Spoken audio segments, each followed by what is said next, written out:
market as far as like people in the job market. We've been saying for a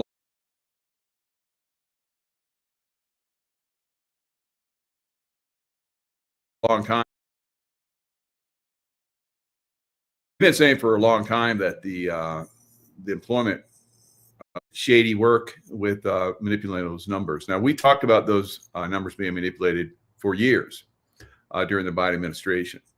And so we just saw recently how the Biden administration's holdover and the, doing the jobs market numbers, they were abysmal. So we're probably going to see a very significant, if not at least a 25% basis cut from the Fed in September. Dr. Kirk Elliott, thanks for joining us. Hey, it's my pleasure. Your thoughts on that? The Fed, the 85% chance that they're going to cut in September, and it's probably from those abysmal lying jobs numbers that we've talked about for a long time, for years, that the Biden administration was manipulating those numbers. What are your thoughts? Well, they always manipulate, right? And kind of the rationale. Can't hear you.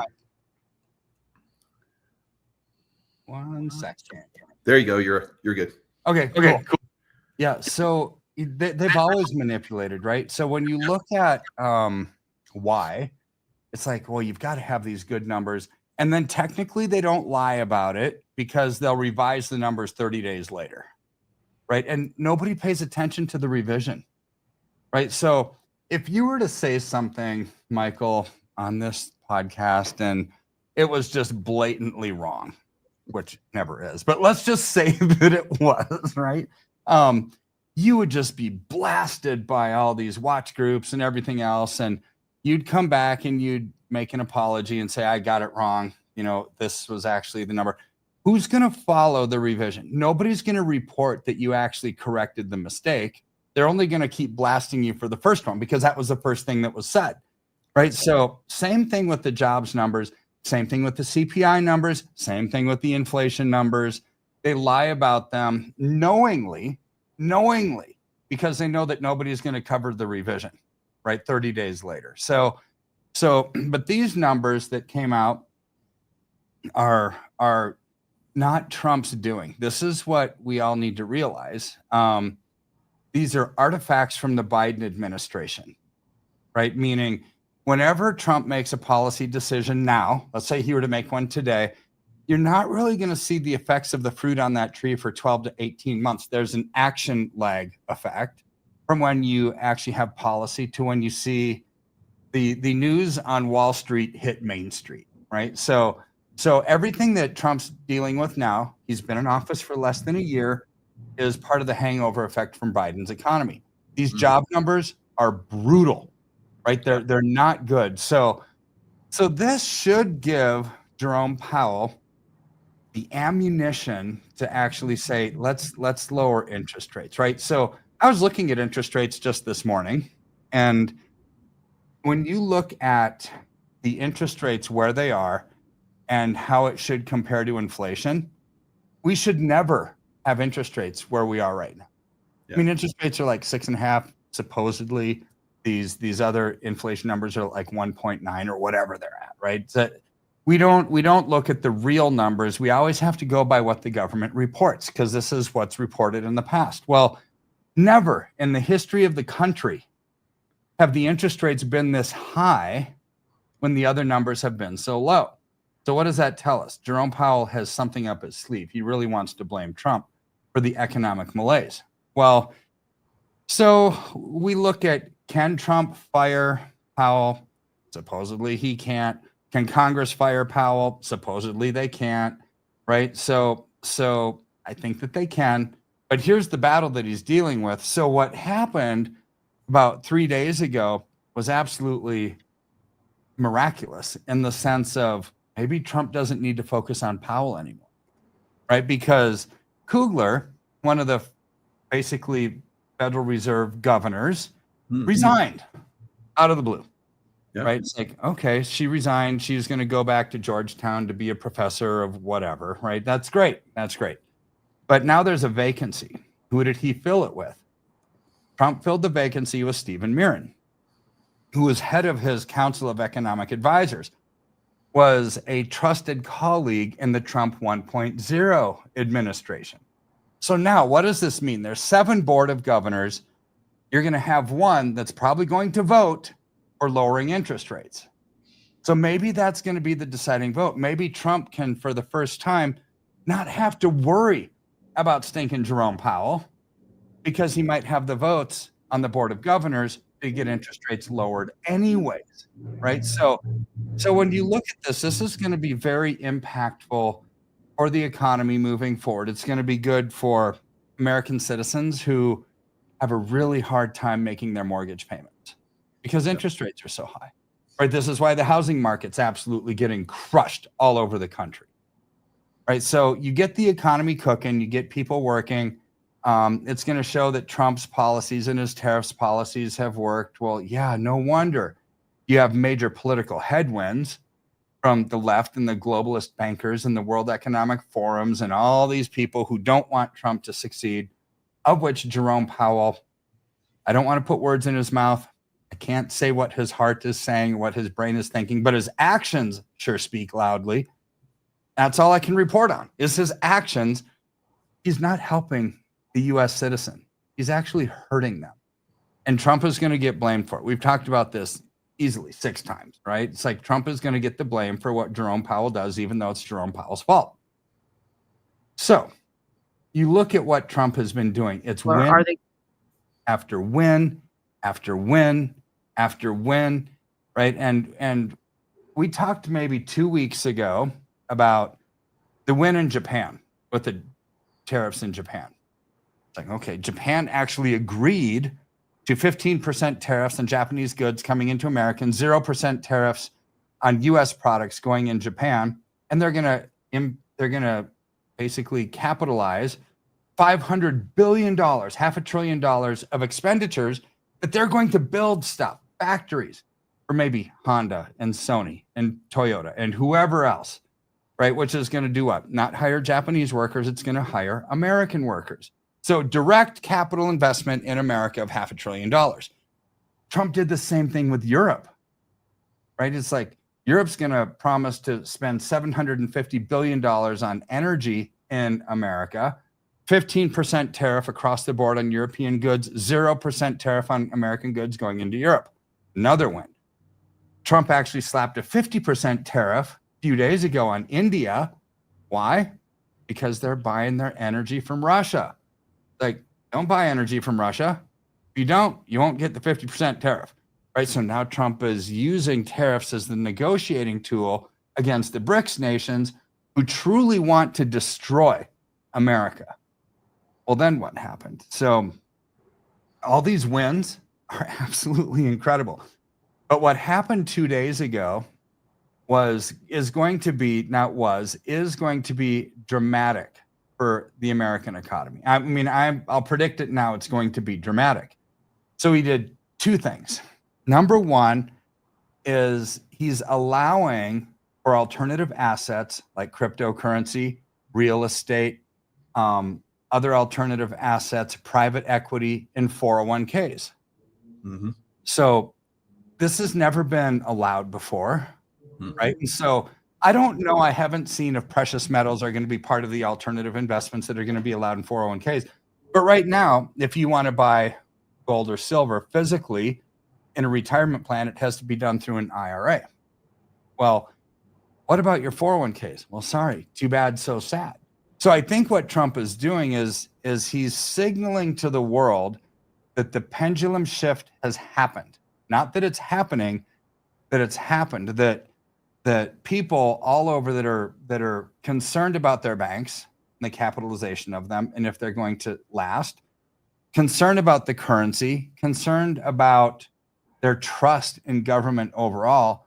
And he's now saying, hey, if you've got this 401k, you can invest in alternative assets like cryptocurrency and other things, right? And so what is that saying? That's saying one big, huge thing, that the U.S. citizen is basically going to have now options that they have known in their heart for a long time they wanted to do. And Trump's making it happen.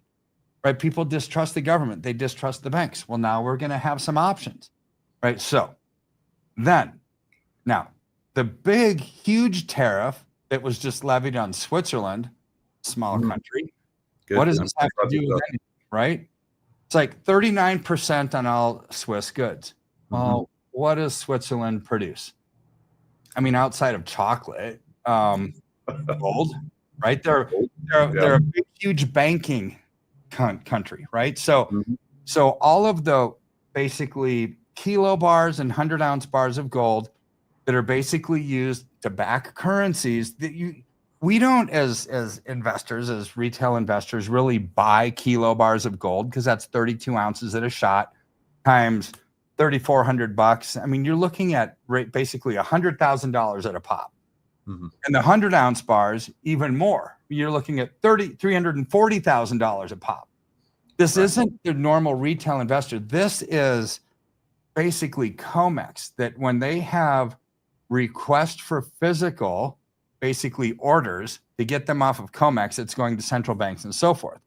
What's this going to do to gold? Now, as of 45 minutes ago, that everyone was thinking, good grief, this is going to be so detrimental. The premiums are going to shoot up on gold. The prices are going to go through the roof, and so over the last 24 to 48 hours, you've had trade desks all over the world scurrying. Some of them worried they're going to go out of business because you've had massive amounts of people, of institutions, I should say, as saying, we want physical delivery now, right? We want physical delivery, which means there's going to be a liquidity crisis within the banks in London, in Switzerland, all over the world, because they have to buy the gold that was actually in short position. They didn't have it because it was naked shorts.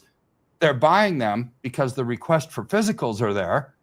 And now that's a massive liquidity crisis, right? Because people know that, well, if tariffs are going to be coming on gold, well, we want to buy it now. We want delivery of it now. We're not going to buy this in the future. So they're unraveling these positions, their short positions. Well, right before we got on the air here and started recording, the White House said they're going to make an announcement on the gold tariffs. A clarification. I don't know what the clarification means. Yeah. I don't know if it means it's going to say, well, we know that there was no exclusions, but we're going to exclude gold. Or maybe they'll say, no, our clarification is all gold in the European Union is going to be tariffed, not just Switzerland, right? I mean, because what they're doing is they're dehypothecating gold away from London and putting it basically in charge in U.S. markets. We are going to be in charge of the gold movements throughout the world. So to me, I hope Trump sticks to his guns, right? Yeah. Because he's not rehypothecating, not taking somebody's assets and using them as loans for other countries or whatever. He's dehypothecating by this one move that he did with Switzerland, putting control back in the hands of the United States rather than London or some international entity. So I love it that he put tariffs on gold, right? Because it brings financial power back to America. Now, I don't know if there's going to be political maneuvering and backpedaling or anything on this, but what we've seen is no matter what the outcome is, what we saw with this one move is that tangible assets, gold and silver, are really important. Right? They're really important, and there's not enough supply. There's truly not enough supply, and the amount of shorts, this just exposed the short position that people are saying, well, good grief, prices are going up. We've got these massive amounts of short positions. We better get out now because people are requesting delivery.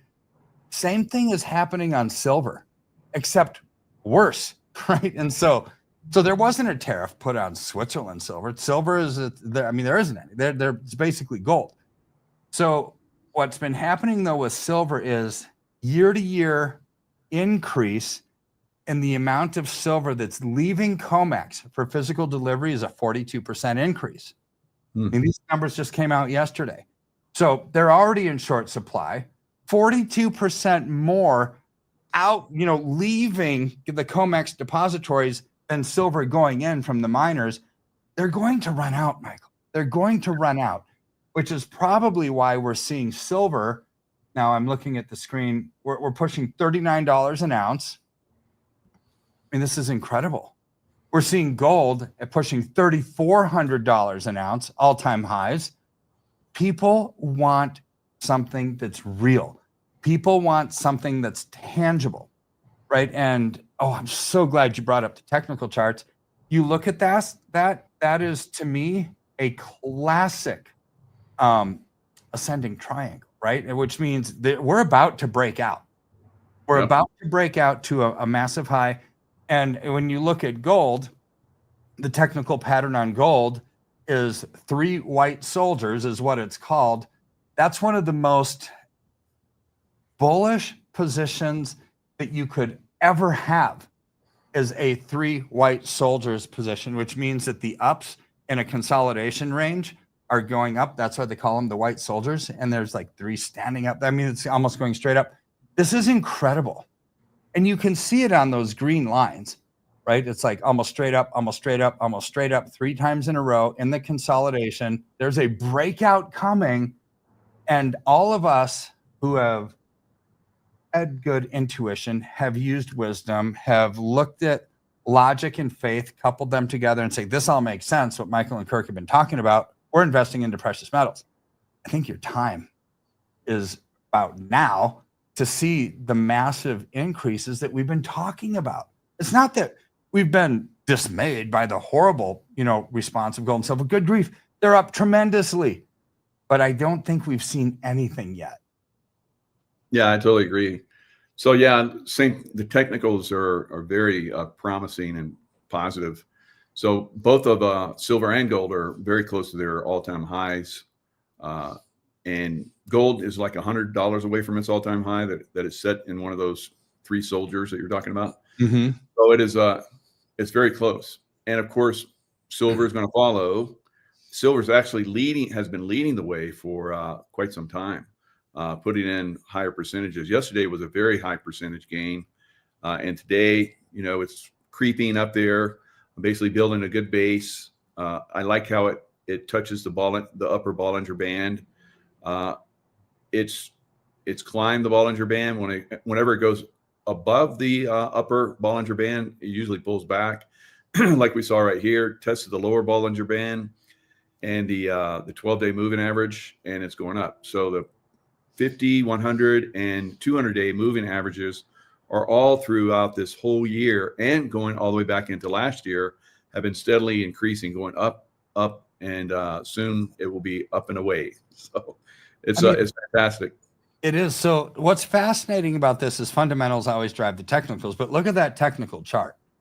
Yep. When it came down and it basically tested that lower Bollinger Band, it bounced right off of it.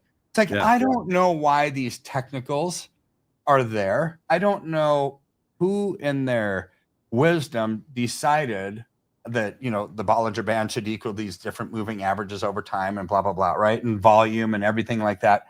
But it hit that lower band and it bounced right off of it. It didn't go below it. It didn't overshoot. It bounced right off of it, right? And so when the last time it penetrated it pretty good, it just exploded upwards and kept going up. Like we saw back in early April, when the stock market collapsed.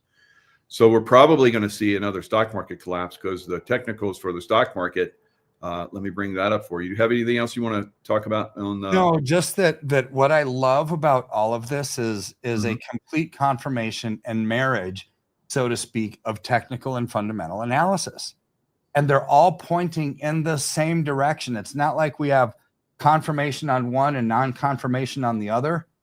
Confirmation on both, which should tell us it's like, all right, if I've been sitting on the fence wondering what to do, I wouldn't sit on the fence for too much longer. Yeah, no doubt. So there's a long-term chart I'm gonna pull up, going all the way back to 1929. Every time the stock market S&P has touched this long-term trend, it's pulled back pretty aggressively. So we're touching it once again, and I'll show you how that's worked out over time. Of course, we saw the stock market aggressively pull back in 1929, like we're seeing here. right there. That's a 1929, and aggressively pulled back when it hit that. Now, if you go down or go up this chart, this is the 2000 bubble that popped, and it came down. Then it started to go up. It didn't even touch the that upper trend line, and it pulled back in 2008. Of course, in 2020, it pulled back, and now we're touching it again. Mm-hmm. So at some point, we're probably going to see, like we've talked about, a very aggressive pullback because it hasn't really, clean house. This was cleaning house back here. I don't know. Maybe not. Maybe Trump's work will, keep us, because he said tariffs are going to keep us from going into something like the 1929 Depression. Yeah. He said that. Yeah. So maybe. What are your thoughts? Well, I think there's wisdom in what the founding fathers had put together for America, which was a country not based on personal income taxes. It was a country not based on a central bank that could print money by fiat at whim and put us into a cycle of debt. They said, hey, look, we're not going to tax American citizens. If countries want to sell stuff to America, they're going to have to pay the tax, which is a tariff. Trump's bringing us back to the founding fathers' original wisdom. And what's that going to ultimately do? It's going to allow policymakers to say, well, we're getting enough tax revenue from these tariffs. Let's start lowering personal income tax. Or better yet, let's get rid of them altogether, right? Who needs the IRS? Who needs the Federal Reserve to have monetary policy if we were to have a currency that's backed by a tangible asset? What's the relevance of a Federal Reserve? What's the relevance of the IRS if tariffs from foreign goods are paying our tax bills? The answer is they're irrelevant, right? And maybe this is where Trump is taking us. And so I would agree. I'd be hard pressed to disagree with President Trump on these matters because he's got a lot of really smart people around him. Stephen Mirren is brilliant. Scott Bessent, best Treasury Secretary we've seen in forever.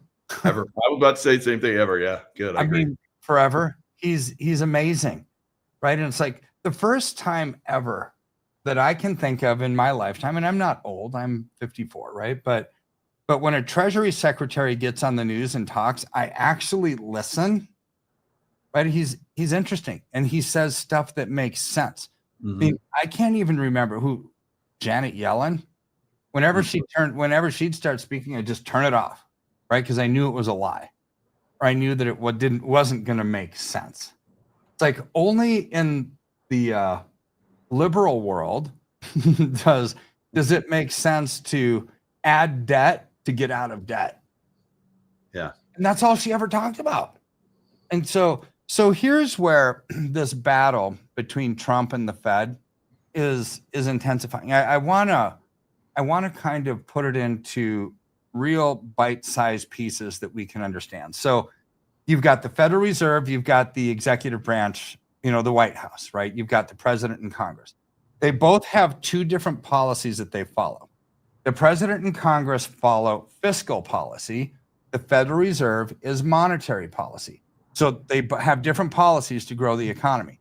So what does fiscal policy utilize? This is Congress and the president. If you want to stimulate the economy, you lower taxes, right? People have more money in their pocket, or you increase government spending. It's like, don't throw rotten tomatoes at me. It's like, Kirk, that's Keynesianism. I say, yes, that is Keynesianism. However, I'm not talking about frivolous government spending. I'm talking about laser-focused government spending on things that are productive, right? So DOGE is cutting all these expenses that don't matter. When you actually increase spending from the government level on something that's productive, whether it's infrastructure or roads or broadband, anything that would actually increase productivity and get people working, that's good government spending. So government spending increases aggregate demand. I'm not talking about the government spending that pays people to do nothing. That's an absolute waste of money. But true, real, authentic government spending to actually do something and grow the economy will actually help grow the economy, right? It provides some jobs. So this is what Trump has. Is their government spending? Yes. Are they lowering taxes? Yes. Both positive for increasing the economy. Now let's look at the Fed. The Fed can either print money, kind of like the Field of Dreams movie, or it's like build it and they will come kind of a deal. It's like you print money, it's going to stimulate the economy. There's more money there for people to borrow. When people borrow, people spend. When people spend, revenues go, right? The other way that the Fed increases the economy and economic output is to lower interest rates. Well, that's what Jerome Powell is not doing. So you've got Trump doing two things to grow the economy. The Fed, one thing, printing money, but number two, they're not lowering interest rates. So you've got this anchor. It's not going to truly work unless you've got all four of those levers in the on position. Then you could see Trump's vision for America really flourish. But this is why it's so important that you get rid of Jerome Powell.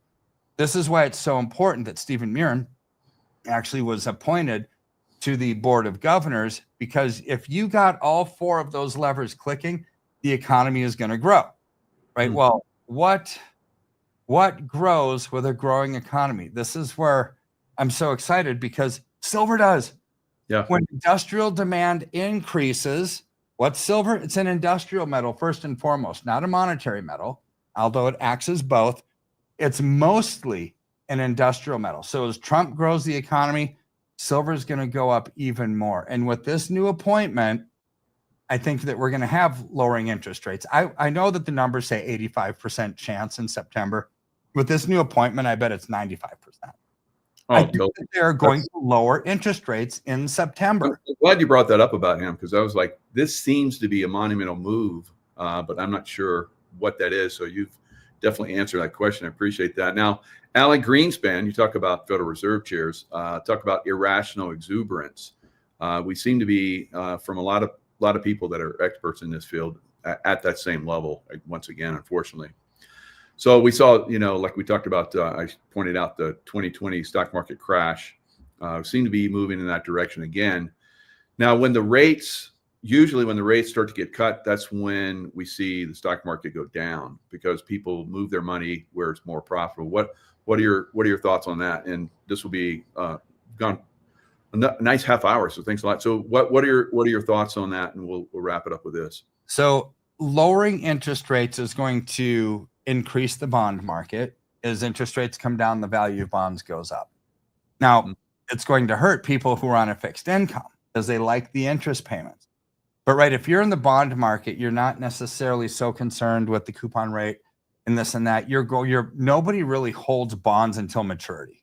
Like if you held bonds until maturity, yeah, the coupon rate matters, what the interest rate you're getting. But you buy and you sell.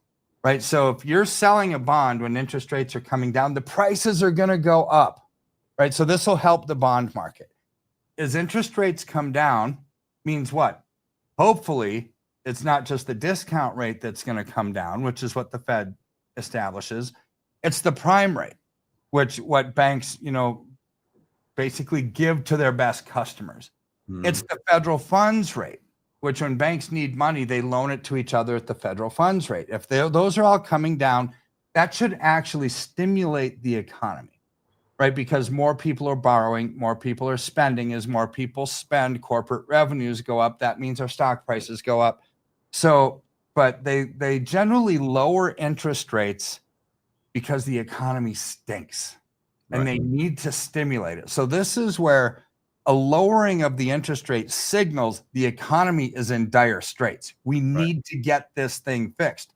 But ultimately, again, the action lag effect is after lowering interest rates, after a while, it's going to stimulate the economy because the cost of borrowing has gone down. Now, if nobody borrowed, it doesn't matter. Who cares what interest rates are if nobody has debt and nobody's borrowing, right? But people do. Companies do for inventory loans. Companies do to expand.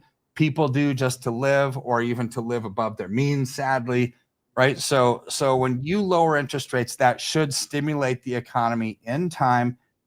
And this is exactly why Trump has been calling, because he wants America to grow. He wants Americans to be prosperous. He doesn't want us thinking, I can't afford to buy a house. Interest rates are too high. I can't afford to do anything because interest rates are too high. You lower the interest rate, get the economy cooking. Wages are going to keep up with inflation, and the economy grows. This is why I'm so excited about the last 4 or 5 days, what Trump has done, because I see a light at the end of this tunnel. Very good. Very good.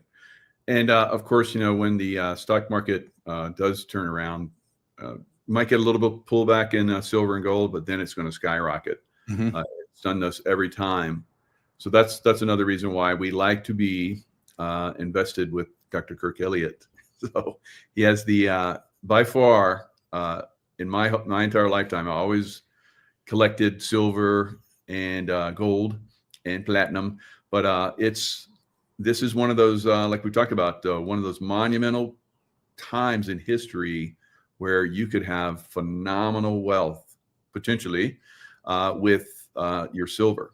It's definitely going to go up. It's going to go up quite a bit. How far it goes remains to be seen, but everyone that I've told to invest with you, they're very, very happy. They all tell me they're invested, and their money has gone up. And like myself, it's the best investment I've ever made in my life. So thank you so much, and highly recommend everyone, contact, the link is down in the description box, kepm.com. There's also, you can make a phone call, contact, let's see, where's the contact? Contact 720-605-3900. So outstanding way. How are you guys doing as far as people investing, calling in, and so forth? It's busy. So the busiest time that I've seen in decades was when Silicon Valley Bank went down. Yeah. I mean, that was the busiest. Again. What we're seeing now is starting to rival that, right? Because the world is falling apart. There's debt everywhere. What Trump is doing in America, I wish presidents of other countries would do the same thing there, but they're not, right? So we've got a global debt pandemic. It's going to cycle through and implode. I would think we'll see it in Japan first, right? But it's going to spread throughout the rest of the world. I mean, man, imagine what the world would be like if everyone had a pro-government, pro-freedom, pro-religious liberty, personal liberty, economic freedom, health liberty president like Trump. Like the world would be a completely different place. It really would. That would be a dream come true. And I think some of those other countries are going to be forced to go that direction pretty soon. They are. With collapsing, stock markets around the world and so forth. So be investing in silver, guys. It's going to be the one thing, like we've been talking about for years now, the thing that's really going to make a difference between whether your grandchildren go, were you invested in silver or were you not? And if you were, they're all going to be happy. And if you're not, they're going to be, oh, bummer. So it's going to be magnificent going forward for those of us that have invested in silver. And we look forward to more of you guys investing with Dr. Kirk Elliott. We'll see you guys next time. Thanks a lot.